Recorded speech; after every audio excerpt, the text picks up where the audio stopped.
সরলভাবে কি দেখি মোশাররফ ভাই, আমি আপনাকে বলি, আমি সরলভাবে দেখি যে বিএনপি প্রতিশ্রুতি ভঙ্গ করে তার নিজস্ব নেতা কর্মীদের এখানে প্রশক বানাইতেছে, ওইখানের মধ্যে তারা দিচ্ছে, ব্যাংকের মধ্যে তারা তাদের লোক দিচ্ছে, বিভিন্ন মানে 15টা না 20টা জেলা মানে মেয়রাল অফিসে, জেলা পরিষদে, সবগুলি জায়গায় অনির্বাচিত লোকগুলিরে বসাইতেছে, তারা তাদের মতো করে করছে। আমি কিন্তু দেখি মোশাররফ ভাই, আপনি হয়তো আলাদা, কিন্তু আমি একটু বলি আপনাকে, এখানে আমি একটু বলি যে আপনি জানেন যে রাষ্ট্র ক্ষমতায় কে? আজকে ইউনূস সরকার যখন ক্ষমতা ছিল তখন এই যে আপনার মব কালচার, প্রশাসন, আইন শৃঙ্খলা রক্ষা বাহিনীর চরম অবনতি, নগ্ন দলীয়করণের কারণে তারা কিন্তু একটা বিরাট সংকট তৈরি করেছে। এখন এদেশের জনগণ টুটান মেজরিটি দিয়ে বিএনপিকে রাষ্ট্র দায়িত্ব অর্পণ করেছে। এখন আপনি কি চান না যে আমাদের শহরগুলি নির্বিঘ্নে তারা তাদের দায়িত্ব পালন করে জনগণকে স্বস্তি দেয়? আজকে যদি এই শূন্য জায়গায় থাকতো, তাইলে আজকে দেখেন ঢাকা সিটি কর্পোরেশন, আপনি নিশ্চয়ই নিউ ইয়র্কে থাকলে আপনি খোঁজ রাখেন যে ঢাকা সিটি কর্পোরেশন থেকে অন্যান্য সিটি কর্পোরেশন গুলিতে আজকে যে সেবাটা দেওয়া হচ্ছে, তাতে জনগণ স্বস্তিতে আছে না জনগণ অস্বস্তিতে আছে? আমার কাছে মনে হয় যে জনগণ স্বস্তিতে আছে কি অস্বস্তিতে আছে সেটি মোশাররফ ভাই আপনি আমার থেকে আরো ভালো বলতে পারবেন, কারণ আপনি জনঘনিষ্ঠ একজন মানুষ, আপনার কাছে আপনার কনস্টিটিউয়েন্সির লোকরা আসে কথা বলে। কিন্তু আমরা একটু মিলন ভাইয়ের কাছে যাই, আপনার কাছে ফিরে আসি। আমি একটু শেষ করি। আপনি দেখবেন আমাদের প্রশাসনে, আপনি তো ভালো করে জানেন, মোর দান 13 থেকে 14 লাখ কর্মচারী আছে, কর্মকর্তা কর্মচারী আছে। আপনি দেখেন, আমি হিসাব করে দেখেছি, এই যে অভিযোগটা একটা ন্যারেটিভ বিএনপির বিরুদ্ধে দাঁড় করা হচ্ছে, টোটাল এখন পর্যন্ত একটা গভর্নমেন্ট ক্ষমতায় গিয়েছে, এখন পর্যন্ত 20 জন দলীয় লোককে কোথাও বসে নাই। আপনি এর বেশি সংখ্যা বলতে পারবেন না, 20 জন বা 22 জন এরকম। তো এই ছোট্ট একটা সংখ্যা দিয়ে মোশাররফ ভাই গইনা বলতেছেন। আমি বলি আপনি প্রধানমন্ত্রী, যেটি সর্বোচ্চ সরকারি চাকরি যেগুলিকে বলে, সেই সচিবদের বেশিরভাগই চুক্তিভিত্তিতে নিয়োগ করা হয়েছে এবং তাদের বিএনপি ডিএনএ টেস্ট করে আনা হয়েছে। মেয়রাল অফিসে ঢাকা আমি একটু আপনার বলি, আপনি নিশ্চয় জানেন যে আওয়ামী লীগের আমলে প্রায় 800 লোকের মতো লোককে ওএসডি করা রাখা হয়েছিল, অথবা অনেককে কোনো জায়গায় পদায়ন করে নাই। আপনি দেখেন এই বৈষম্য দূর করার জন্য ইউনূস সরকার এসে একটা এই বৈষম্য যারা শিকার হয়েছে তাদের জন্য একটা কমিটি করেছে। 700 লোককে তখন সচিব, এডিশনাল সচিব, জয়েন্ট সেক্রেটারি নানাভাবে তাদেরকে পদায়ন করেছে এবং বেতন সহ তাদেরকে ফেরত দিয়েছে। আপনি সেখান থেকে কত 11 জন কি 12 জন সচিবকে চুক্তিভিত্তিক নিয়োগ দিয়েছে। এখন এর আগের গভর্নমেন্টগুলি, আপনি 20 জনের কথা বললেন তো মোশাররফ ভাই, আমি আপনারে আরো মোশাররফ ভাই, আমাদের দুজনের একটু বেয়াদবি হয়ে যাচ্ছে। মিলন ভাইয়ের কাছে একটু যাই। মিলন ভাইয়ের কাছে যাই। মিলন ভাই, আমরা জুলাই আন্দোলনের যে স্পিরিটের কথা শুনি আর কি, নতুন রাজনৈতিক বন্দোবস্তের কথাও যেটা বলা হয়, সেখানে অন্যতম একটা বিষয় ছিল যে ছাত্র শিক্ষক রাজনীতি, যেটার কথা আপনি জুলাই স্পিরিটের কথা আপনি বলছেন, ছাত্র শিক্ষক রাজনীতির কথা মোশাররফ ভাই বলছে। তাতে ছাত্র শিক্ষক রাজনীতি থাকলেও তাতে লেজুর বৃত্তি থাকবে না, এটা ছিল আমাদের একটা স্পিরিট আমি মনে করি। কিন্তু আমরা দেখলাম যে নির্বাচনে, মানে এই সর্বশেষ জাতীয় সংসদ নির্বাচনে ডাকসুর ভিপিজিএসরা সরাসরি দাঁড়িপাল্লার পক্ষে মাঠে নেমেছিলেন। ডাকসুর মেয়াদ শেষ হওয়ার আগে সেই ভিপিকে আবার দক্ষিণ ঢাকার মেয়র পদে প্রার্থী ঘোষণা করেছে জামাত ইসলামী। আমরা খুব জুলাই স্পিরিট দেখতে পাচ্ছি এখানে, মিলন ভাই। জি, আমি একটু মোশাররফ ভাইয়ের কথা একটু আসি আর কি। জি শিওর। কারণ মোশাররফ ভাই তো ঢাকা ইউনিভার্সিটির ভিতরেই থাকেন, তা আপনি জানেন কিনা? হ্যাঁ, জানবো না। তো মোশাররফের কথায় মনে হলো যে আমরা বিএনপি সরকার বিভিন্ন জায়গায় যে সমস্ত প্রশাসক নিয়োগ করছেন সেটা যথেষ্ট না, তাদের আরো নিয়োগ করা দরকার। 11টা প্রতিষ্ঠানের দলের লোকদেরকে নিয়োগ করছেন। আমাদের রাজশাহী সে বুলবুল ভাই, তাকেও নিয়োগ করা হয়েছে এবং বন বিভাগের দায়িত্বশীলকে বনের দায়িত্ব দেওয়া হয়েছে। এরপরে আপনার পুরা জায়গায় সারা বাংলাদেশে প্রশাসক নিয়োগ করা হয়েছে। আমাদের ঢাকা কিন্তু আপনি কি চান আওয়ামী লীগের লোকদের নিয়োগ দিবে না? আমি একটু আসতেছি।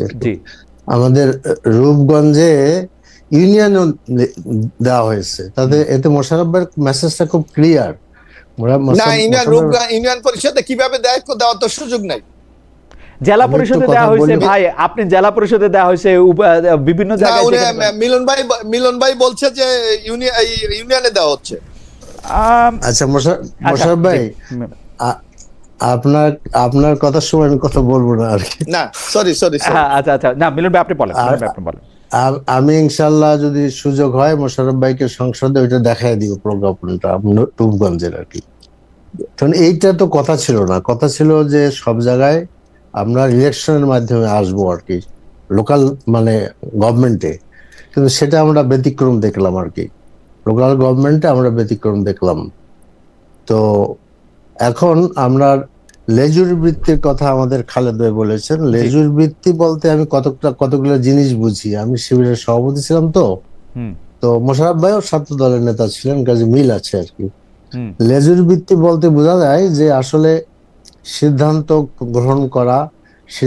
গ্রহণ করার ক্ষমতা, প্রোগ্রাম দেওয়া না দেওয়া ইত্যাদি বিষয়ে আমাদের ছাত্র সংগঠনের স্বাধীনতা আছে কিনা, এবং মানে আমাদের তাদের সেট আপ ইত্যাদি ক্ষেত্রে আপনি যদি পাশাপাশি রাখেন ছাত্র শিবির, ছাত্র দল, এখন তো ছাত্র লীগ নাই, যদি পাশাপাশি রাখেন তাহলে দেখবেন যে ছাত্র শিবিরের সেট আপ প্রতি বছর ফি বছর আপনার ইলেকশন হয়ে যাচ্ছে আর কি। আর ছাত্র দলের কবে হয়েছে এটা আমি বলতে পারবো না। মোশাররফ ভাই এটা একটু আপনি মনে রাখেন যে উনার মিলন ভাই পয়েন্টটা, সরি মোশাররফ ভাই বলে, কন্টিনিউ করেন। জি, আমি খুব অদ্ভুত ভাবে ভাবি যে বিএনপি, আওয়ামী লীগ, ছাত্র দল, ছাত্রলীগ, এদের বছর পর বছর কোনো নির্বাচন হয় না। এবং আপনার জেলা সংগঠন, তারপরে উপজেলার সংগঠনে আমাদের এই সমস্ত রাজনৈতিক দলের সবাই আহ্বায়ক থাকে, সভাপতি হইতে পারে না।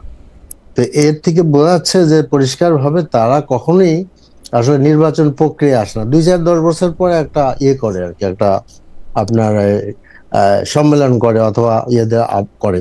সেখানে দেখা যায় যে ওইটা বড় দলে মাদার অর্গানাইজেশনের কাছে ছাত্র দলের কে সভাপতি ওইটার দায়িত্ব থাকে। এই অতীতকালে এটাই হয়ে আসছে আর কি।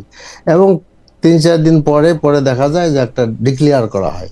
কিন্তু আমাদের এখানে বিষয়টা খুব ক্লিয়ার আর কি। আমি শিবিরের তো মানে ইলেকশন কমিশনারও ছিলাম এক সময়, এখানে টোটাল ইলেকশন কমিশনার আলাদা থাকে না। কিন্তু মিলন ভাই আমি আপনার কথা আসতেছি জি। তো সেক্ষেত্রে আমরা সেভাবে করি। এখন আপনি যেটা বলেছেন সেটা হলো যে নির্বাচনী প্রচার, এটা আপনি এতভাবে দেখবেন কিনা যে, এবং খুব ফুল ফ্লেজেডলি শিবির যে নির্বাচনে টোটাল কাজে অংশগ্রহণ করছে তা না, করছে ভাই খুব একটা।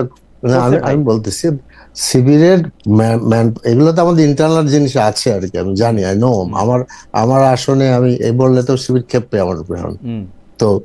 তো এখন সাদেক কায়েম অলরেডি সে বিবাহ করেছে এবং তার ছাত্র জীবন শেষ, সে অলরেডি শিবির থেকে বিদায় নিয়েছে। সো সে সেখানে অংশগ্রহণ করবে। এবং আমরা আরেকটু বলি, জাকসু ভিপি থাকতে কিন্তু আমানুল্লাহ আমন সাহেব মন্ত্রীও ছিলেন।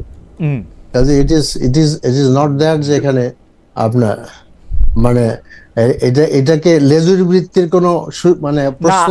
আমি লেজুর বৃত্তিটা কি বলি, আপনি যেটা বলছেন সেটাই কিন্তু আমি বুঝি যে হ্যাঁ ইন্ডিপেন্ডেন্টলি এটা ইলেকশন হবে, কিন্তু এটা বিএনপির সাথে তুলনা করে এটা হবে না। বিএনপি ছাত্রদল যেরকম একটা টাইটানিক জাহাজের মতো বড়, ওদের তো মুভ করতে মানে আমি লেজুর বৃত্তি বলতে বুঝি আপনি যেটা বলছেন যে স্বাধীনভাবে সিদ্ধান্ত নিতে পারে কিনা। আমি দেখি স্বাধীনভাবে সিদ্ধান্ত নিতে পারে না শিবির। আপনারা জামাতে ইসলামী যেইভাবেই দেখায় দেন শিবির সেভাবেই করে। আপনি নিজে এইটার একটা বড় উদাহরণ মিলন ভাই, আপনি শিবির সভাপতি ছিলেন, আপনি জামাতে ইসলামীতে গেছেন। এই দেখেন মোশাররফ ভাই ছাত্রদলে ছিল, উনি বিএনপিতে আসছে। সাদিক কায়েম শিবিরে ছিল, জামাতে যাইতেছে। শুধু মানে আমি যে ট্রানজিশনটা দেখি, আমি এইটাকে বলবো যে আমি কখনোই দেখি না যে শিবিরের একজন নেতা জামায়াতের একটা সিদ্ধান্তকে কন্ডেম করতেছে, জামায়াতের একজন নেতাকে বলতেছে যে আপনি এটা করতে পারবেন না তরুণ রাজনৈতিক দল হিসাবে। আমরা কিন্তু ইয়াং ডেমোক্রেটদের ম্যাচিউর ডেমোক্রেসিতে এটা দেখি মিলন ভাই, আপনি এটা জানেন যে ইয়াংরা এটা এরকম বলে। হাউএভার এটা যদি আপনি বলতেন, আমি একজন দর্শকের একটা মন্তব্য আমি একটু শোনাই। আপনি এইটা একটু বললেন যে লেজুর বৃত্তির এই জায়গাটা নিয়ে আপনার মন্তব্য কি। আমাদের দর্শক, ওনার নাম আব্দুল হান্নান, উনি বলতেছেন মিস্টার খালেদ মহিউদ্দিন, আপনি কি চান বিএনপি এই আধুনিক যুগে এনসিপি আর জামায়াতের নোংরামি সত্য গান্ধীবাদী রাজনীতি করবে?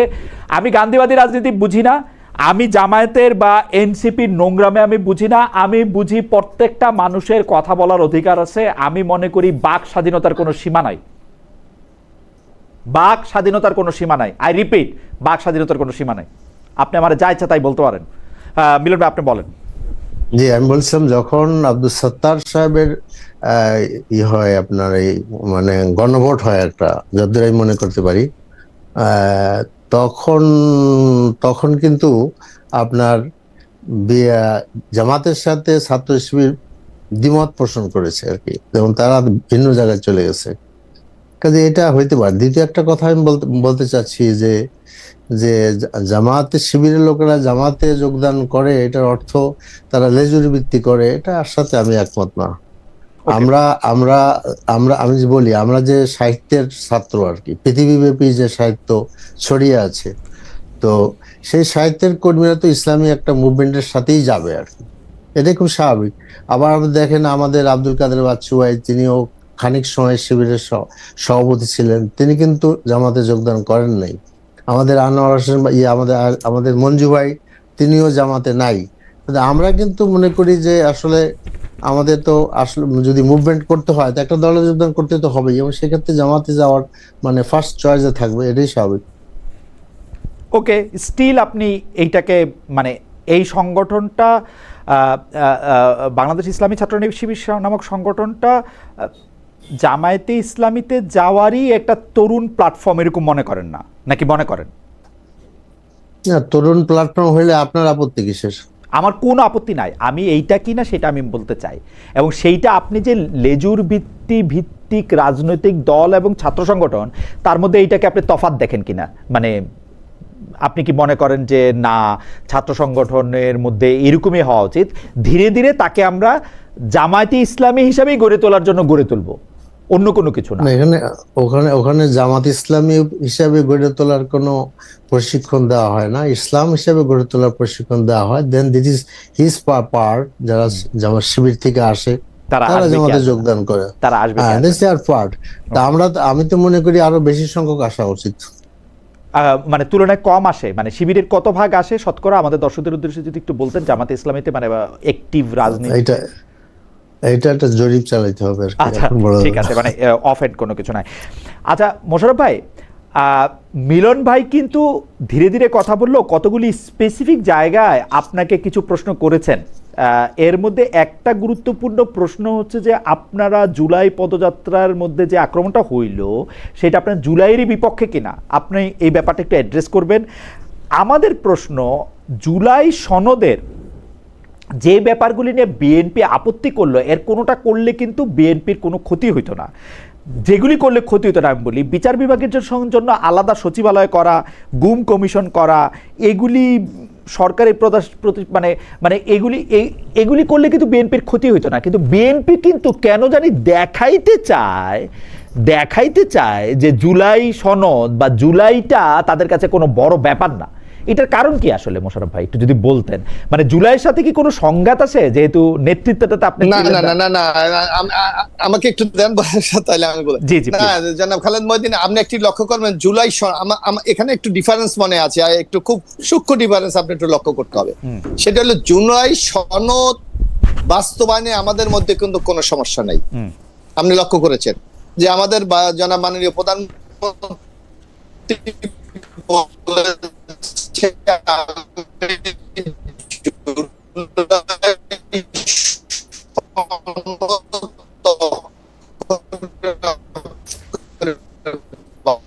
বাস্তবায়ন করতে চাই, কিন্তু সংকটটা হুকুমত কমিশনে দাঁড়িয়ে জাতিকে সাক্ষী রেখেছিল।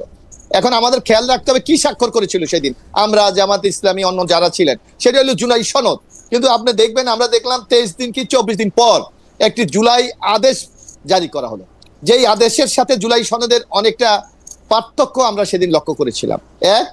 যদি আপনি দেখেন জুলাই সনদে ছিল নোট অফ ডিসেন্ট, কিন্তু আদেশে নোট অফ ডিসেন্টকে সম্পূর্ণভাবে অবজ্ঞা করা হয়েছে। বরং আপনি দেখবেন জুলাই সেই নোট অফ ডিসেন্টে কি ছিল, রাজনৈতিক দলগুলি যারা নোট অফ ডিসেন্ট দিয়েছে আগামী নির্বাচনে তাদের ম্যানিফেস্টোতে এই নোট অফ ডিসেন্টের কথা উল্লেখ করবেন, যদি ভোটাররা তাদের পক্ষে রায় দেয় সেই অনুসারে তারা বাস্তবায়ন করবেন, ক্লিয়ার মেসেজ। কিন্তু আপনি দেখবেন যখন জুলাই আদেশটা বাস্তবায়ন করা হলো, এইটা নাই, তাহলে জনগণ কোন দিকে ভোটটা দেবে বা কি রায়টা দেবে?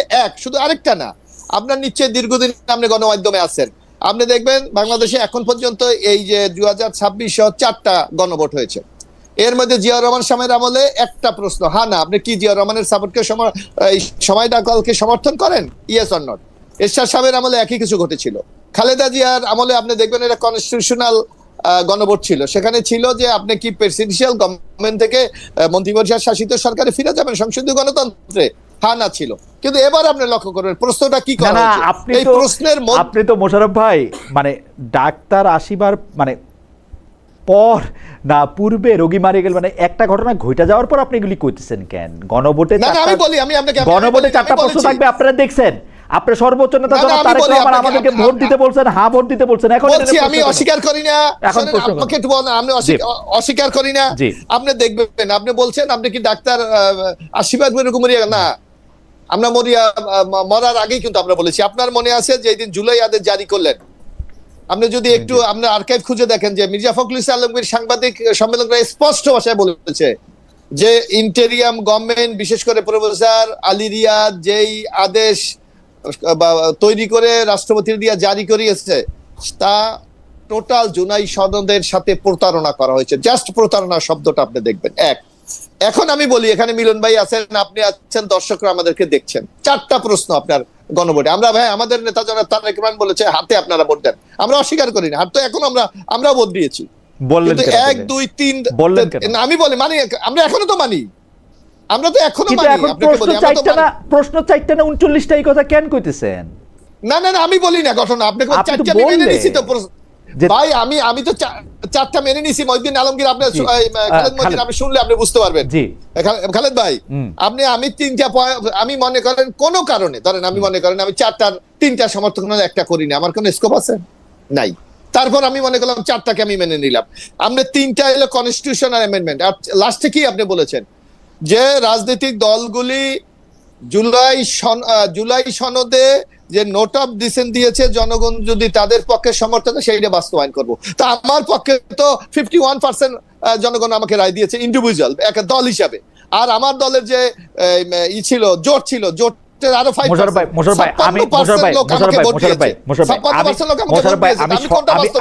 আমি সরল মানুষ, আমি এত প্যাচগোছ বুঝি না। আমি বুঝি যে গণভোটের মধ্যে আপনি 4টা কোশ্চেন দিছেন, সেইটা আপনি জানতেন, সেইটা কি কি কোশ্চেন সেটা ছাপা হয়ে যাওয়ার পরে আপনি দলের সর্বোচ্চ নেতারা আমি জনগণ আমাদের বলছেন হ্যাঁতে ভোট দিতে বলছেন কিনা? দিলাম আমি না না দিলাম আমি না ভাই, আপনি আমাকে হ্যাঁতে ভোট দিতে বলছেন কিনা, পুরোটাই বলছেন কিনা? হ্যাঁ বলি যে আমি উপরে 3টাও মানি, আমি 4 নাম্বার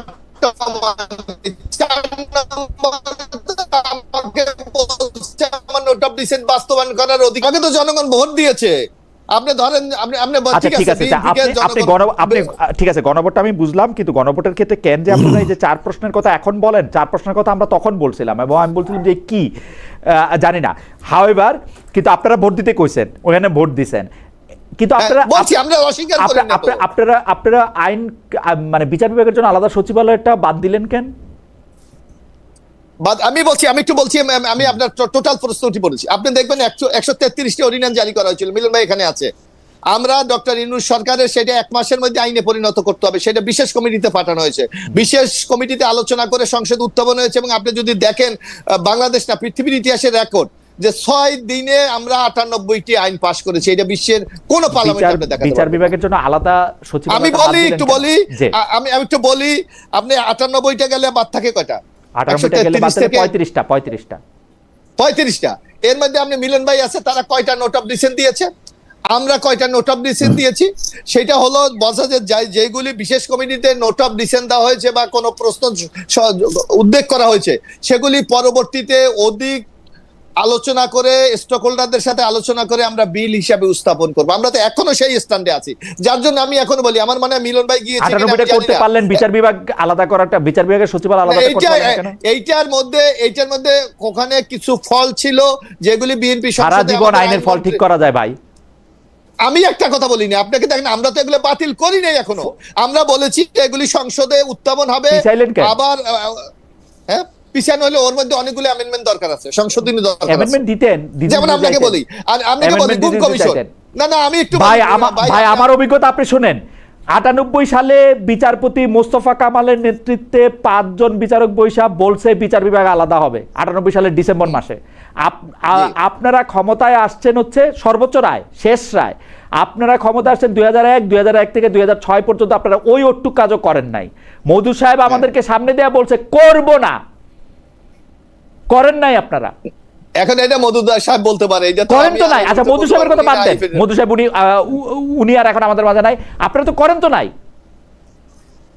আপনি এখন আমি বলি, এখন আমি একটা উদাহরণ দিলে আপনি বুঝতে পারবেন। যেমন উদাহরণটার ব্যাপারে একটু বলেন, আপনারা করেন তো নাই। বলছি আমি একটা বলি, যেমন গুম কমিশনে বলা হয়েছে যে গুম কমিশন এটা তদন্ত করবে, তদন্ত করে এইটা আন্তর্জাতিক অপরাধ, এটা এই তদন্ত রিপোর্ট দেবে। তারা মানতে পারে নাও মানতে পারে, তা আমরা বলেছি না এইটাকে আমরা এই গুম কমিশনকে আমরা ক্ষমতায়ন করব, যাতে গুম কমিশনের এই তদন্তটাই সর্বোচ্চ তদন্ত হয়। কোথাও বলা হয়েছে শাস্তি 14 বছর, আমরা বলেছি না, এটা গুমের শাস্তি হতে হবে যাবজ্জীবন মৃত্যুদণ্ড। এইগুলি তো আপনার বেসিক পয়েন্ট, এখানে তো দ্বিমত নাই। এইসব জায়গাগুলি রিপেয়ার করে আমরা সংসদে এটা আবার উত্থাপন করা হবে। একদম মোশাররফ ভাই, আপনার কথা পরিষ্কার। আমরা একটু মিলন ভাইকে শুনি। মিলন ভাই, এই প্রসঙ্গে যদি আপনার কিছু বলার থাকে, যে আসলে বিএনপি জুলাই আপনারা সংসদে কয়েকবার মানে একাধিকবার অন্তত ওয়াকআউট করেছেন এই প্রসঙ্গে, এবং বিএনপির ইন্টেনশন আপনারা দেখতে পাচ্ছেন যে ইটস নট দ্যাট গুড। আপনি যদি এই প্রসঙ্গে একটু ছোট করে বলেন, তারপর আপনার কাছে আমি প্রশ্নে আসি। জি, আমি যেটা বলতে চাচ্ছি প্রথমে সেটা হলো যে আমাদের মাননীয় সংসদ সদস্য মোশাররফ ভাই একটা রেকর্ড করার কথা বললেন, যে অল্প কয়েকদিনে তারা অনেক বিল পাস করেছেন, কিন্তু আর একটা রেকর্ড মিলন ভাই আপনিও ছিলেন, একটু বলি ছিলাম তো বটেই। জি, তো আর একটা রেকর্ডের কথা আমাদের মোশাররফ ভাই বলেন নাই, সেটা হলো সংসদ এমন ভাবে ডাকা হয়েছে মানে টাইম মানে ডেটের ব্যাপারে, যাতে করে আপনার পিঠটা দেওয়ালে আগে ঠেকে আছে, you have no alternative but to pass, এই একটা সিচুয়েশন মানে ওখানে ছিল। তো এখন মানে এই শেষ যে একটা বিল আনছে সে সম্পর্কে বলি, একদম শেষ দিনে যেটা হইলো আর কি। এই বিলটা হলো যেটা আশিক চৌধুরী এটা করার কথা বলছিলেন, যে আশিক চৌধুরীর বিরুদ্ধে আমাদের মির্জা ফখরুল ইসলাম আলমগীর সাহেব, আমাদের সালাউদ্দিন ভাইরা অনেক নিন্দামন্দ করেছেন, এবং তাকেই আবার তারা রেখে দিয়েছেন যাতে করে ওয়ান স্টপ সার্ভিস দেওয়া যায় আর কি। সেইটা বিলটা যে নিয়ে আসলেন মানে অল্প কিছু সময়ের মধ্যে, আমার মনে আধা ঘন্টাও হবে না আর কি, আধা ঘন্টার মধ্যে সব কিছু শেষ করে ফেললেন আর কি। আমাদের কোনো কথা বলতে দিলেন না, কোনো আপত্তি শুনলেন না আর কি। আর এখানে আরেকটা রেকর্ড আমাদের সংসদ করছেন, সেটা হলো যে আমাদের যে কোনো বিল আনতে হলে 48 ঘন্টার একটা আপনার নোটিশ আমাদের দেওয়া হবে, আর 48 ঘন্টার সময় আমরা পাবো, কিন্তু স্পিকার এটা ওয়েভ করতে পারে। কিন্তু এবার যেটা হলো সব বিলের ব্যাপারে ওয়েভ করে দিচ্ছেন, যার ফলে এখন একটা বিল আসলো অনেক আপনার 50 পৃষ্ঠার আমাদের কাছে ছাপায় দেওয়া হলো। এখন আমরা এই টেবিলে এটা পেলাম, এটার সম্পর্কে কিভাবে আলোচনা করব? আসলে তো ব্যাক অফিসে যাওয়া দরকার, এগুলো দেওয়া দরকার। কিন্তু মিলন ভাই, আমাদের স্পেশাল পয়েন্ট হচ্ছে বিএনপির সর্বোচ্চ নেতা থেকে শুরু করে সংসদে বিএনপির যারা উপস্থিত আছেন তারা হলফ করে বলতেছেন যে তারা অক্ষরে অক্ষরে জুলাই সনদ পালন করবেন, বারবার জোর দিয়ে বলতেছেন। এবং যেসব বিষয়ে তারা আপত্তি জানিয়েছেন সেই সব বিষয়ে আপত্তি কিন্তু তারা আজকে জানাচ্ছেন না, তারা বহু আগে থেকে তারা আপত্তি জানিয়ে আসছেন, নোট অফ ডিসেন্ট দিচ্ছেন, এবং সেই অনুযায়ী তারা কাজ করতেছেন। আমরা কেন তাদেরকে এত সন্দেহ করতেছেন, জি এত সন্দেহ করতেছেন যে তারা করবে না?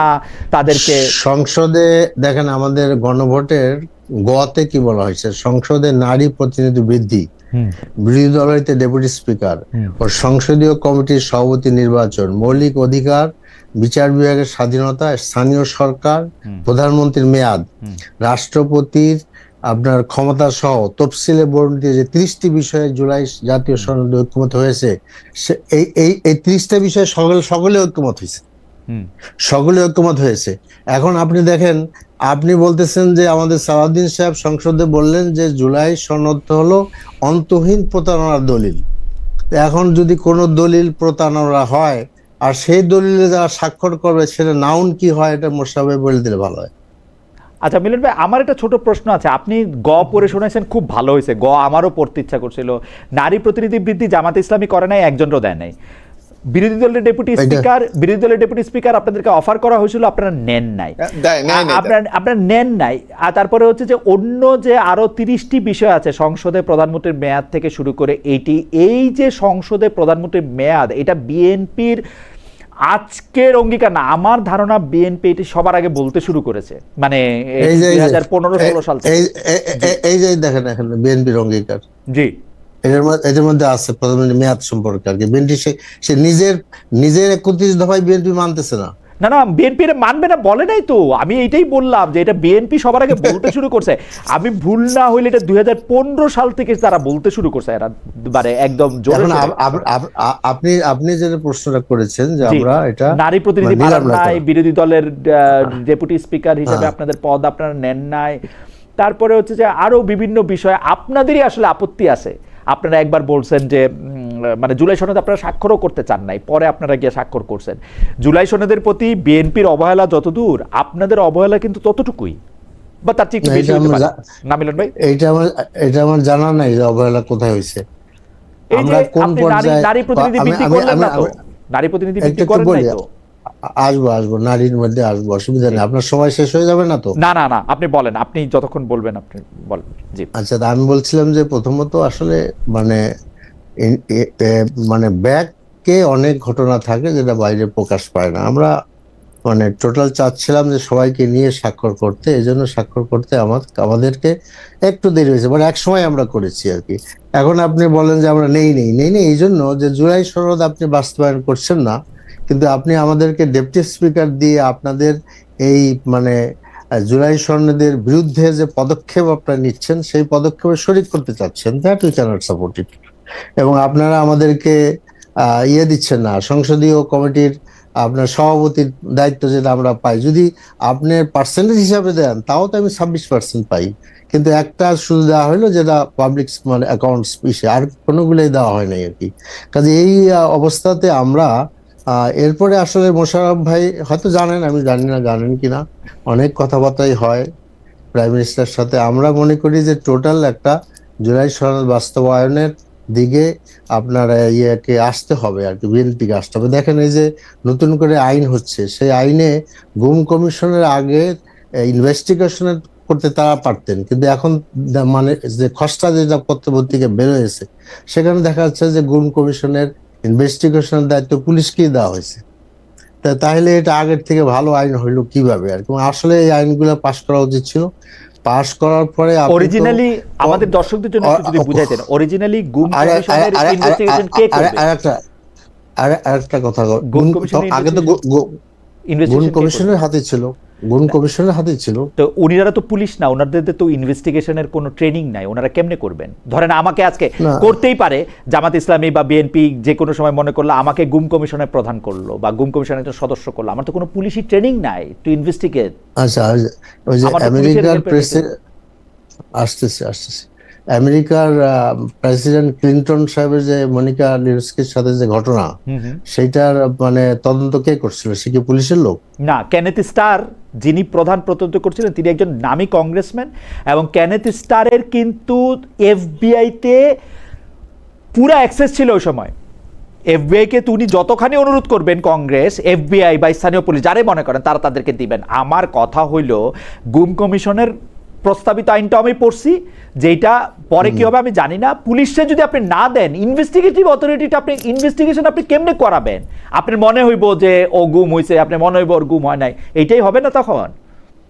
আমার মনে হয় যে এটা আমাদেরকে জাতি হিসেবে ভালো করে ভাবতে হবে যে বাংলাদেশের পুলিশ সিচুয়েশন যেটা, এদেরকে যেমন ধরেন আমার নামে মামলা হয়েছে যে আমি গুলশানে গাড়ি পোড়াই দিয়েছি। মির্জা ফখরুল ইসলাম আলমগীর সাহেবের মামলা হয়েছে, তিনি প্রাইম মিনিস্টার অফিসের সামনে সিটি কর্পোরেশনের গাড়িতে আগুন লাগাইছেন।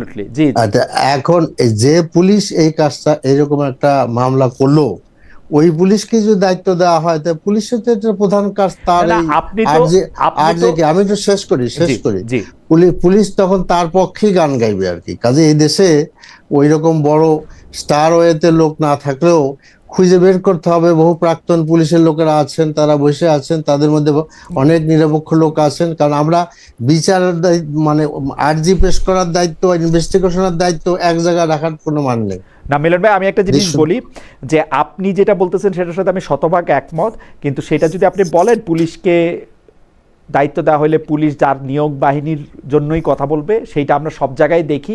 আপনি শত কমিশন করেও এটা আপনি আসলে বন্ধ করতে পারেন নাই। আমাদের দুর্নীতি দমন কমিশন আছে, আমাদের মানবাধিকার কমিশন আছে, আমাদের এমনকি আমাদের বিচার বিভাগের নিয়োজিত নানা ধরনের কমিশন আছে, আইন কমিশন, এরা সবাই মানে তাদের নিয়োগ উপর দিয়েই কথাবার্তা বলে। কিন্তু ইনভেস্টিগেশন এজেন্সি আপনি রাখবেন যে কোনো র্যান্ডম লোক, এখন খালেদ মহিউদ্দিনের দিবেন যে তুমি এজেন্সিটা মানে এইটা গুমের এটা হয় বলে মনে হয় না আমার। যাক মিলন ভাই, আমি নারীদের প্রসঙ্গে আপনি বলতে চাইছিলেন, নারীদের প্রসঙ্গটা আপনি একটু বলেন।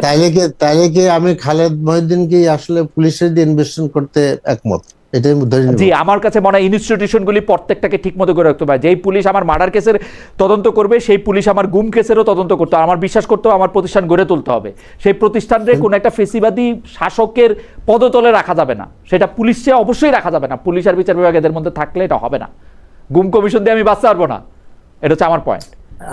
আমি এখানে দুইটা তিনটা কথা বলতে চাচ্ছি। একটা কথা হলো যে গুম কমিশন, যে আমরা ইন্টারিম গভর্নমেন্ট যে গুম কমিশন করেছিল, এই গুম কমিশনের কাজ কিন্তু একটা বেশ ঐতিহাসিক কাজ হয়েছে। দলিলটা অনেক বড়, সেখানে তারা সুন্দরভাবে করতে পেরেছিলেন। সেখানে নূর খান ছিল, নাবিল ইদ্রিস ছিল, একজন জাস্টিস ছিলেন, আরো বোধহয় একজন ছিলেন আর কি।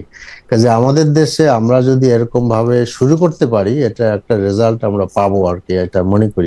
এবং আমরা দেখছি যে আমরা যখন একটা মানুষ পুলিশের কাছে ধরা পড়ে, অ্যারেস্ট হয়, তার কোনো মান সম্মান ইজ্জত কিছুই থাকে না। আমি যখন প্রথম অ্যারেস্ট হইলাম, ওই নাজিবুদ্দিন রোডের মানে জেলখানা থেকে পুলিশের গাড়ি আমার করে নিয়ে যায়, আর লোকেরা চারিদিকে চিৎকার করে চোর চোর চোর চোর। আর এই যে পুলিশের গাড়ির মধ্যে একটা বেঞ্চ পর্যন্ত নাই, কোনো কিছু ধরার নাই। যখন গাড়ি ব্রেক করে তখন আবার সব লোক হুমড়ি খেয়ে পড়ে। এই গাড়িতে আমাদের মওদুদ সাহেবও চড়ছে, নিজামী সাহেব চড়েছেন, অন্যরা চড়েছেন। এই সবগুলোর আমার মনে হয় একটু সংশোধন করা প্রয়োজন। যারা যখন ক্ষমতায় থাকে তখন এদিকে কেউ তাকায় না আর কি। যারা বহু বছর জেলে থাকলো, সেই জেল সংস্কারের চিন্তা আমাদের মাথায় আসে না আর কি। এই জন্য আমি মনে করি যে কোনো ক্রমেই এই পুলিশের হাতে, অন্তত বর্তমান পুলিশের হাতে এটা করে দেওয়ার কোনো সুযোগ নেই। দেয়ার শুড বি ইন্ডিপেন্ডেন্ট, মানে আপনি ইনস্টিটিউট গড়ে তুলি। আমার মনে মিলন ভাই, আপনি আমার ধারণা আপনি এটা নিশ্চয়ই বুঝে দেখবেন, আমরা যত বেশি এইরকম বাহিনী তৈরি করব, একটা আমব্রেলা বাহিনীর থেকে যত বেশি এরকম র্যাবের মতো স্পেশাল বাহিনী তৈরি করব, তত আমাদের সংঘাত এবং বিচার পাওয়া এবং রেমেডি পাওয়ার পথ ক্ষুণ্ণ হবে। এটা নিয়ে আমরা নিশ্চয়ই মিলন ভাই আমরা আরো বড় করে একটা আলোচনা করতে পারবো। এখানে একটা কথা আছে, সেটা হলো যে this is again related to the intention of the government চায় কিনা এটা দেখতে হবে। গভর্নমেন্ট যদি এখন প্রতিষ্ঠান মানে পুলিশকে বিশ্বাস না করতে পারে বা পুলিশের কাছে যদি বিশ্বাসযোগ্য করে না তুলতে পারে, বা এইটা তো আর তাহলে তো আমাদের দুর্ভোগের আর কোনো শেষ নাই। এটা আপনি আলাদা আরো 10টা কমিশন করলে ওই দুর্ভোগ আমাদের থাকবে।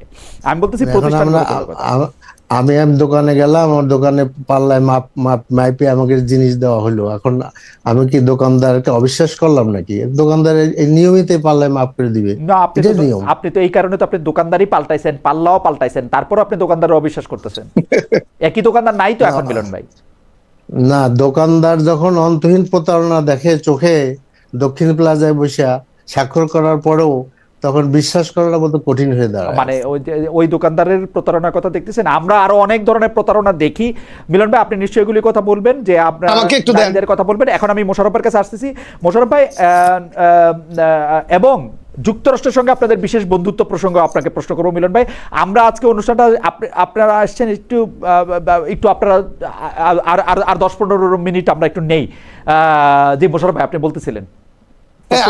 আমি মিলন ভাইয়ের বক্তব্য আমি খুব মনোযোগ দিয়ে শুনছিলাম। উনি বিএনপি কে বেশ কিছু অভিযুক্ত করেছে, যদিও আপনি অনেকগুলি প্রশ্ন তাকে করেছেন। যেমন আমরা যদি একটা নতুন বাংলাদেশ না চেতাম, আমরা যদি এই জুলাই সনদের বাস্তবায়ন না চাইতাম, যেমন আমাদের 31 দফার মধ্যে স্পষ্ট আছে বিরোধী দল থেকে স্পিকার দেবো, আমরা তো অফার করেছিলাম, ওনারা নেননি।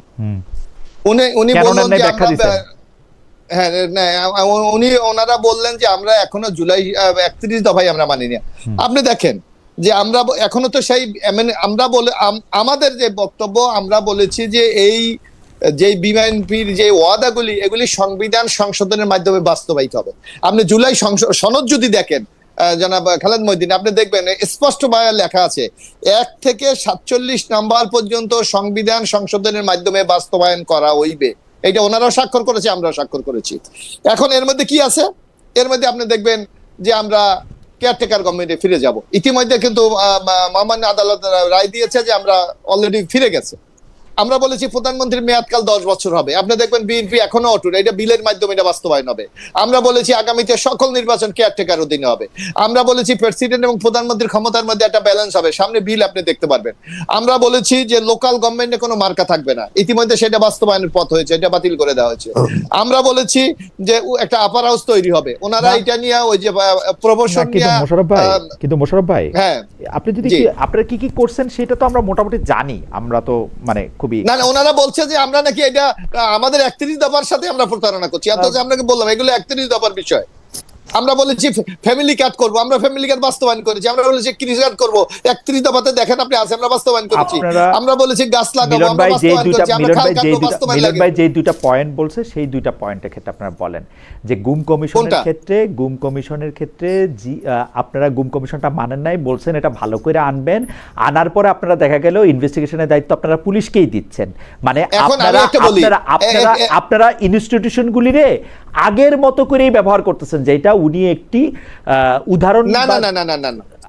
হ্যাঁ, ইনস্টিটিউশনগুলি আপনার মোশাররফ ভাই কার ঘাড়ে কয়টা মাথা? আপনারা একটা ইন্ডিপেন্ডেন্ট কমিশনের দায়িত্ব যদি পুলিশের কাছে দেন। আমি একটু বলি খালেদ মহিউদ্দিন, আমি একটু বলি, আপনি দেখবেন আপনি যদি এখন আমাদের আমলাতন্ত্র কি আপনি অস্বীকার করতে পারবেন? না, অস্বীকার কেন? আপনি কি পুলিশকে অস্বীকার করতে পারবেন? পারবো না তো। আপনার কথা হলো আমাদের যে দায়িত্ব, আমাদের জামাতে ইসলামীর যারা সংসদে আছে এই প্রতিষ্ঠানগুলিকে নিরপেক্ষভাবে গড়ে তোলা, এবং তারা যদি তাদের দায়িত্বের ক্ষেত্রে অবহেলা করে সেখানে শাস্তির ব্যবস্থা। আপনি এখন দেখেন 18 রাতে নির্বাচন হয়েছিল, আমি মনে আছে টকশোতে 1000বার বলেছি, আওয়ামী লীগ বলেছিল প্রমাণ কি? এখন প্রমাণ বের হয়েছে, এবং সেই ডিসিএসপি দেরকে ইতিমধ্যে চাকরিতে সম্মতি দেওয়া হয়েছে না। না, সেই ডিসিএসপিদের স্যাক করা হয়েছে, প্রমাণের ভিত্তিতে করা হয়েছে তখন। আর এখন সেই প্রমাণ আমাদের সামনে আসে নাই, কিন্তু আমরা সেই জায়গার মধ্যে থেকে আমরা গলা চেঁচাইছি 1 কোটি বার 18 ইলেকশনের পরে, গলা চেঁচাইতে দেশ থেকে জার্মানি গেছি গিয়া। কিন্তু আমরা তো ওই সময় আমাদের হাতে কিছু ছিল না, কিন্তু এখন আমাদের হাতে কি আছে? মিলন ভাই আপনাকে কোন দিকে দৃষ্টি আকর্ষণ করতেছে এটা আপনি একটু দেখেন ভাই।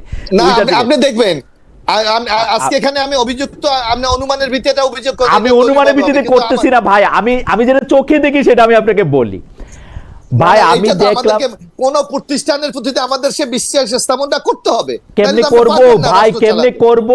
আপনার প্রতিষ্ঠানের শীর্ষ পুলিশ কর্মকর্তা কিভাবে জাতীয় মানে কিভাবে বিএনপির সঙ্গীত গাইছে, কিভাবে বিএনপির প্রতি তার লয়ালিটি আছে, সেটা আপনাদের সামনে বসে বলেন রে ভাই। আমরা কেমনে বিশ্বাস করব আপনাদের? আর আমরা তো চেষ্টা করছি এই অবস্থা থেকে বেরিয়ে যাওয়ার। তারে কোনো শাস্তি দিবেন আপনি? তারে কোনো শাস্তি দিবেন যে আপনাদের গান গায়? তারে তো পুরস্কারই দিবেন। আপনি আমাকে একটু বলতে দেন, তারপর আপনি দেখবেন এখানে মিলন ভাই বলেছে সংসদীয় কমিটি। ইতিমধ্যে প্রায় 39টি কমিটির মধ্যে মাত্র 59টি কমিটির মধ্যে মাত্র 15টা কমিটি হয়েছে, এবং সেখানে পর্ষণ অনুসারে তাদের সংসদে বিরোধী দলের প্রতিনিধিত্ব হলো 26%। আপনার 26% অনুসারে যে কয়টা মন্ত্রণালয়ের স্থায়ী কমিটি আছে সেগুলির চেয়ারম্যান তারা পাবে, তাতে 9টা না 10টা তারা পাবে। সুতরাং এটা দেখুক সামনে, এখনো হয় নাই। এখনই যদি আপনি ব্লেমটা করেন তাহলে কেমনে হবে আপনি বলেন? বরং আমরা এই অবস্থাটাকে এগিয়ে নিয়ে, আমি মিলন ভাইকে একটু বলি, মিলন ভাই এখানে ধন্যবাদ দেওয়া উচিত ছিল আমাদেরকে। আপনি দেখেন জ্বালানি সংকটের সময় সংসদে একটি কমিটি হয়েছিল, আপনার পার্সেন্টেজ অনুসারে 26% তারা কয়টা পায়, কিন্তু আমরা তো 50% দিয়ে সেই কমিটি করেছিলাম। দেখেন উনি জুলাই সনদ দিয়ে সংসদে 2 ঘন্টা আলোচনা হওয়ার কথা ছিল, ওনারা নিয়ম অনুযায়ী সময় পায় 52 মিনিট। ওনারা 1 ঘন্টা 18 মিনিট আলোচনা করেছে। আর আমরা যেখানে পাই 71% আমাদের ওখানে প্রতিনিধিত্ব আছে, আমরা আলোচনা করেছি 1 ঘন্টা 1 মিনিট। তো এইগুলিকে ওনারা একটা যে নতুন বাংলাদেশের যাত্রা, আমাদের মাননীয় প্রধানমন্ত্রী যে নতুন বাংলাদেশ শুরু করতে চাচ্ছে, এগুলো কি মিলন ভাইরা কি একটু বুঝতে পারছে না, অনুধাবন করতে পারছে না? আমি আবার আমার প্রশ্নটা করি। নাইম খান উনি বলতেছেন খালেদ ভাই ইদানিং তেলা মাথায় বেশি তেল দিচ্ছেন। এখন তেল কি মোশাররফ ভাইয়ের মাথায় বেশি নাকি মিলন ভাইয়ের মাথায় বেশি আমি বুঝতে পারতেছি না, কোন তেলা মাথায় তেল দিচ্ছেন? মিলন ভাই মাথায় বেশি। আজকে কারে তেল বেশি দিছি মোশাররফ ভাই, আপনি একটু বললেন তো। এটা আমার বড় ভাই। কিন্তু আপনি যেহেতু খালি আপনার কথাই বললেন, আমি একটু আপনার কাছে একটু প্রশ্নটা করে রাখি। সেইটা হইল, প্রধানমন্ত্রী তারেক রহমানকে ব্রিক্স সম্মেলনে আমন্ত্রণ জানিয়েছেন ভারতের প্রধানমন্ত্রী নরেন্দ্র মোদী। আপনাদের যে রাজনৈতিক যেটা বলা হচ্ছে রাজনৈতিক অঙ্গীকার আছে, যেটা নোশন আছে, সেইটার ক্ষেত্রে দিয়া আপনি জানেন যে ওই পানি চুক্তিটার মেয়াদ শেষ হচ্ছে, নতুন পানি চুক্তি করতে হবে। তো আপনাদের রাজনৈতিক অঙ্গীকার এবং ভারতের সাথে অভ্যন্তরীণ সম্পর্ক, এই দুইটারে আপনি আসলে কীভাবে দেখেন? আমরা দেখছি যে আপনিও আন্তর্জাতিক বিভাগের যে বিএনপির সংসদীয় দলের যে গ্রুপ, সেইটার মধ্যে আপনিও মাননীয় সদস্য। মোশাররফ ভাই, আপনাকে প্রশ্নটা করে রাখলাম, আমি একটু মিলন ভাইয়ের কাছে যাই। মিলন ভাই, আমরা আপনাকে ওই যে নারী বিষয়ক, মোশাররফ ভাই আরেকটা, মিলন ভাই একটা 10টা সেকেন্ড, আমাদের একজন দর্শক আমাদেরকে মানে আটটু হইলে মানে খুনি করে ফেলবে। উনি বলতেছে যে আচ্ছা, বিএনপির প্রতিমন্ত্রীর ঘটনা কি, বা মন্ত্রী পরিষদের একজন সদস্যের ঘটনা কি? আমাকে বলতেছে যে জামাতের এমপিকে বহিষ্কার করেছে জামাত দল, বিএনপির ব্যাপারটাকে মিডিয়া থেকে লুকায় রাখছে। তার আগে আমি বলে রাখি, জামাতের এমপির প্রতি অন্যায় করা হয়েছে, তাকে তার ঘরের ভিতর ঢুকে যে মবটা করা হয়েছে সেটাকে আমি অনৈতিক মানে অন্যায় মনে করি। জামায়াত কেন তাকে সাসপেন্ড করলো এইটাও জামাত আসলে ব্যাখ্যা দিতে পারে ইচ্ছা করলে। আপনাদের মন্ত্রীর কি ব্যাপার, আপনারা কি আড়াল করে রাখছেন? আপনি দেখেন, আমরা লক্ষ্য করে না আমাদের মন্ত্রী কি, আপনি আমাদের মনে হয় একজন মন্ত্রীর ইউনিয়নের নাম নিয়ে আপনি হয়তো বলছেন। না না না না, নারী বিষয়ে কোনো কিছু না, আমি এটা আমার নজরে আছে তো, পত্রিকা আছে না, পত্রিকা আমি দেখি, আমিও পত্রিকায় দেখি নাই, সেজন্য আমার এটা জানা নাই। তো দর্শকরা প্রশ্ন করতেছিলেন। এইবার আমি মিলন ভাইয়ের কাছে আসতে চাই। মিলন ভাই, 2-3টা জিনিস, মোশাররফ ভাই আপনি প্রশ্নটা একটু মনে রাখেন, আমি তাহলে প্রশ্নটা রিপিট করবো না। ভারতের সাথে আপনাদের সম্পর্ক এবং আপনাদের রাজনৈতিক অঙ্গীকার আমি বলবো এবং প্রধানমন্ত্রী ভারত সফর। আচ্ছা মিলন ভাই, আপনার জন্য আমার প্রশ্ন হচ্ছে যে গত সরকারের বিভিন্ন বিষয় নিয়ে প্রশ্ন তুললে, সেইটা মার্কিন যুক্তরাষ্ট্রের সঙ্গে চুক্তি হোক, হামে মৃত্যু হোক, এইটা আপনারা এবং আপনাদের দলের জোট সদস্যরা মানে এনসিপি এবং আপনারা ডক্টর ইউনূস সরকারের নানা রকম সাফল্য বর্ণনা করতে শুরু করেন এবং সেইটা জাস্টিফাই করতে থাকেন। আপনারা যে মার্কিন যুক্তরাষ্ট্রকে বন্ধু বলেন এবং সর্বদলীয় সংসদে মার্কিন ও চীন ককাসে যে আপনাদের যাওয়ার যে আগ্রহ আমরা দেখতে পাচ্ছি, মার্কিন ককাসে তো আপনারা আসেনি, এইটা আসলে কি? মানে আপনারা কি আসলে বাংলাদেশে মার্কিন যুক্তরাষ্ট্রের আধিপত্যের পক্ষে না কেন? কারণটা কি আসলে? আচ্ছা, আপনি শুরু করার আগে আরেকটা কথা, আমাদের রায়হান ইসলাম উনি একটা মন্তব্য করছেন, আপনার ইচ্ছা করলে এটাতে মন্তব্য করতে পারেন। একটা মন্তব্যে 100 অনেকবার করছেন উনি, আওয়ামী লীগের কমপক্ষে 30-40% সমর্থক আপনার এই 1.5 ঘন্টা অনুষ্ঠানে তাদের পক্ষে বা তাদের অধিকারের পক্ষে কোনো কথাই আমরা শুনতে পারলাম না। যাই হোক, বাংলাদেশে 30-40% আওয়ামী লীগের সমর্থক রয়েছে, আপনাদের 1.5 ঘন্টার অনুষ্ঠানে এরকম কোনো কথাই শুনতে পাইলাম না। এই ছিল তার মন্তব্য। মিলন ভাই, আপনি বলেন, আন্তর্জাতিক সম্পর্ক, মার্কিন যুক্তরাষ্ট্র আপনাদের বন্ধু, ককাস, দক্ষিণ প্লাজায় মার্কিন অনুষ্ঠান, চুক্তি। আচ্ছা, আমি এর আগে একটু ব্যাক করতে চাচ্ছি। সেটা হলো যে আমাদের দুদক, জাতীয় মানবাধিকার কমিশন, তারপরে আপনার বিচার বিভাগ, এগুলোর স্বাধীনতা বলতে কি বোঝা যায় এই জিনিসটা একটু বলতে চাচ্ছি, এবং সেটা হচ্ছে কিনা সেটা দেখতে হবে।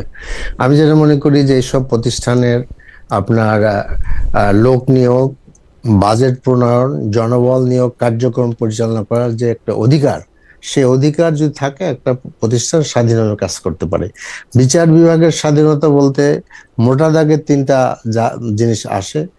ডিটেলসে না যায় যে বিচার বিভাগের বিচারক নিয়োগ, তাদের পদোন্নতি বদলি, যেটা সেক্রেটারিয়েটের মাধ্যমে করার কথা, এটা আমাদের মানে আমরা যদি করি তাহলে বিচার বিভাগের স্বাধীনতা আমরা নিশ্চিত করতে পারবো। কিন্তু আমরা দেখেছি যে সবগুলোর থেকেই যেই অ্যাটর্নি জেনারেলের হাত দিয়ে সচিবালয় হয়েছে, সেই অ্যাটর্নি মানে তখন তিনি এখন তিনি ল মিনিস্টার, তিনি সেটাকে আবার রহিত করে দিলেন আর কি।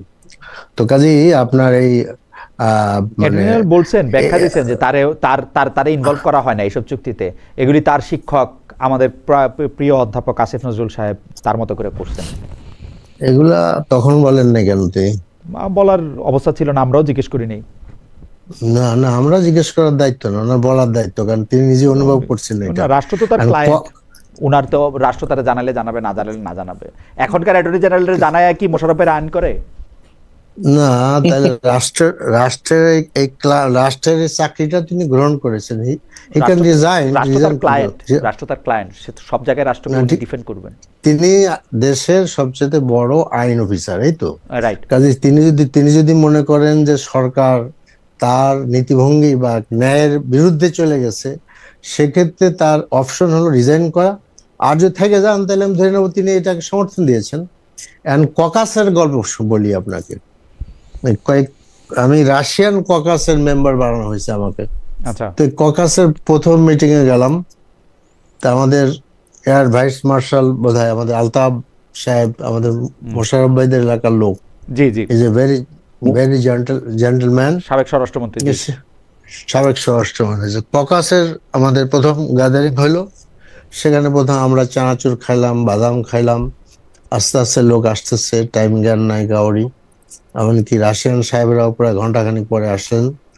তারপরে একটা রাতের ডিনার হইলো, খোদা হাফেজ হয়ে গেল। এই তো ককাস দেখলাম।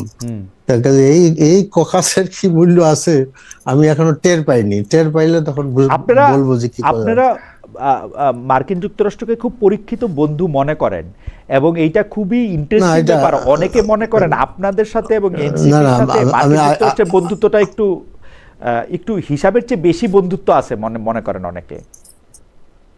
না, আমার মনে হয় আপনি আমাদের লিডার অফ দ্য অপোজিশন একটা কথাকে আপনি ধরছেন। আমি মনে করি না এটা এতভাবে। আপনারা সাংবাদিকরা যত সিরিয়াসলি সব কথাকে সুন্দরভাবে বলতে পারেন, আমরা যারা একটু রাজনৈতিক অঙ্গনে থাকি, আপনারা অনেক সুন্দর করে কথা কইতে পারেন, এটা পরে বোঝা যায়। আমরা 15 বছর পরে গিয়ে আপনাদের কথার মাঝে যা বুঝি। আপনার মুখ দিয়ে কিন্তু চেষ্টা করেও বাইরে হবে না জনাব শফিকুর রহমানের মুখ দিয়ে যে রাশিয়া আমাদের প্রকৃত বন্ধু, এটা বাইরে হবে না। আমি বলি আমি তো রাশিয়ার ককাসে আছি, আপনি বলবেন মানে জি বলেন। আমি বলছি যে সেটাকে এর দ্বারা ওই ব্যাখ্যা করার কোনো সুযোগ নাই আর কি, আমি যেটা মনে করি আর কি। তো কাজে ককাস দিয়ে আসলে কে কার বন্ধু নির্ণয় করা খুব মুশকিল। আর একটা কথা আমি বলি, মোশাররফ ভাই যেটা বলেছেন সংবিধান সংস্কার এবং সংবিধান সংশোধন, সংশোধনের মাধ্যমে বেসিক স্ট্রাকচারে আপনি কোনো পরিবর্তন আনতে পারবেন না, কিন্তু জুলাই সনদে বেসিক স্ট্রাকচারের পরিবর্তনের প্রস্তাব আছে। হাইকোর্ট বাইরে নিয়ে যাওয়া, জাতীয় মূলনীতি পরিবর্তন সহ আমাদের আপনার এই আপার হাউস করা, এগুলা মোশাররফ ভাই বলছেন ওনারা এটা করবেন আর কি। করলে কি হবে, আমি যদি কোর্টে যাই, এটা যদি চ্যালেঞ্জ করি, ওই আগে যেরকম এরশাদের আমলে আপনার হাইকোর্টকে বাইরে নিয়ে যাওয়া হয়েছিল, সেটা কিন্তু টিকে নাই আর কি। সেই কারণে কনস্টিটিউশনাল প্রয়োজনে আপনার এইটাকে সংশোধন জুলাই সনদের জন্য যে সংস্কার পরিষদ করা দরকার ছিল, এই সংস্কার পরিষদ যদি করা হতো তাহলে এই প্রশ্নগুলো আসতো না আর কি। আর যে কাজে আমি মনে করি যে এখানে বিএনপি যেটা জামাত মনে করে, বিএনপি তার বেসিক জায়গা থেকে সরে গেছে আর কি।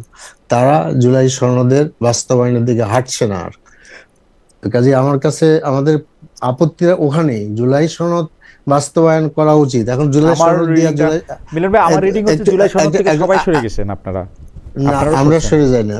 না, আমরা সরে যাইনি। আপনি পয়েন্ট আউট করলে আমি বলবো আর কি। নারীদের প্রসঙ্গটা বলছিলাম। আচ্ছা বলি, নারীদের প্রসঙ্গটা বলি। না, নারী গেল, ডেপুটি স্পিকার নিল না।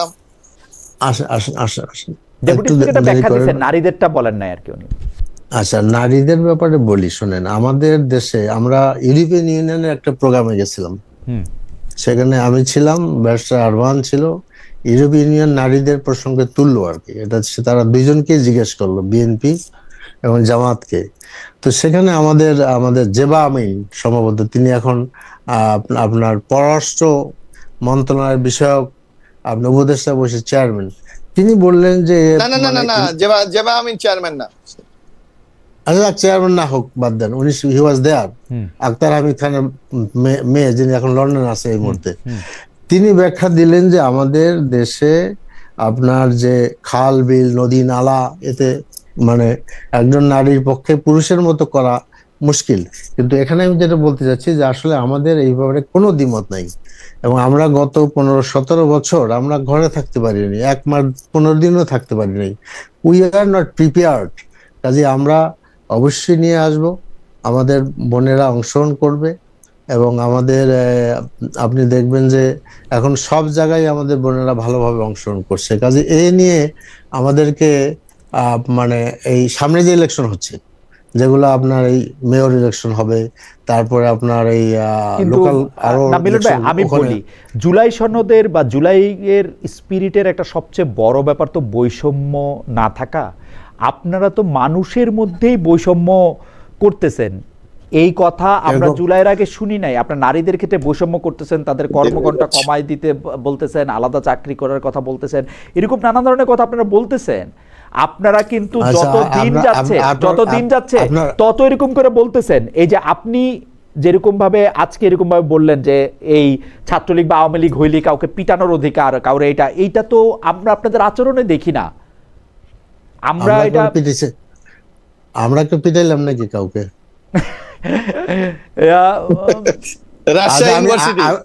আমি রাজশাহী ইউনিভার্সিটিতে আপনারা যা করছেন, রাজশাহী ইউনিভার্সিটি ধরেন, তারপরে খুলনা বিএল কলেজ, এটা যদি শো আরো 1 ঘন্টা বাড়ায় দেন, ঠিক আছে। নারীদের ক্ষেত্রে যদি বলেন, আমরা নারীদের ক্ষেত্রে বলি, আপনি আমাকে ধরেন ইউরোপ মানে আমেরিকায় নারীদের পার্সেন্টেজ কত, মানে এই সংসদে কত পার্সেন্টেজ? ধরেন 1/4 তো হবেই। নো ব্রিটেনিয়ার মানে সংসদে কি 1/4? Not at all. না, আপনি ব্রিটেন তো আবার আরেকটা দেশ হইলো। আমি বলতেছি সব মিলা, আমি তো ব্রিটেন না, আপনি ইউরোপ আমেরিকা ব্রিটেন সবগুলি বলছেন, আমি আমেরিকার কথা বলতেছি যে তা বলছি, কিন্তু পানির মানে গড় উচ্চতা বলতে কিছু কথা নাই, কারণ গড় উচ্চতা মাইপে যদি আপনি শুরু করেন তাহলে ভিজে যাবেন। আপনার পয়েন্টটা বলেন ভাই। কাজে এখন আমার পয়েন্ট হলো যে এই পয়েন্ট দিয়ে আমাদের ঘায়াল করার কোনো সুযোগ নাই। আমরা মানে দেই নেই যে বলে যে দেব না, এটার কোনো মানে বিএনপি কমিশন করবে না বলে যে করবে না তা তো না, করবে না। এখানে বিএনপি সুযোগ ছিল, করে নাই। আপনাদেরও সুযোগ ছিল দেওয়ার। হ্যাঁ, সুযোগ ছিল, আমি মানি, করেন নাই। এটা করি নাই, এটাও মানলাম আমরা, এই জন্য করবো না তা তো হইতে পারে না।